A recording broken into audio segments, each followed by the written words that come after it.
সকলকে আমার আনন্দিত জয়গুরু। পরম পূজ্যপাদ আচার্যদেবের একটি সুন্দর যাজন নিয়ে আসছি।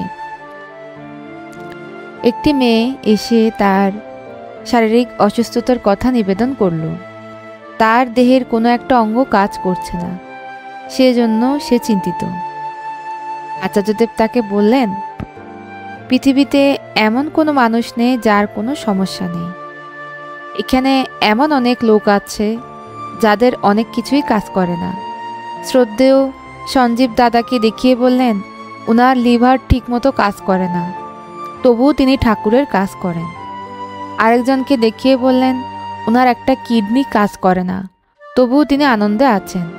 সুষ্ঠুভাবে বেঁচে থাকাটাই ইষ্টপ্রতিষ্ঠা।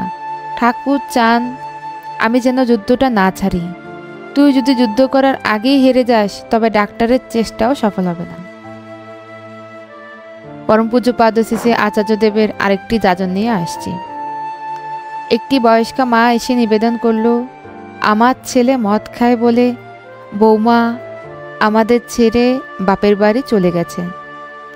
আমি ও আমার স্বামী দুজনেই বৌমাকে খুব ভালোবাসি, তবু সে বাপের বাড়ি থেকে ফিরছে না। আচার্যদেব বললেন, বৌমাকে তুমি ভালোবাসো, শ্বশুরও ভালোবাসেন, কিন্তু বৌমা তো মদ খাওয়া ভালোবাসে না।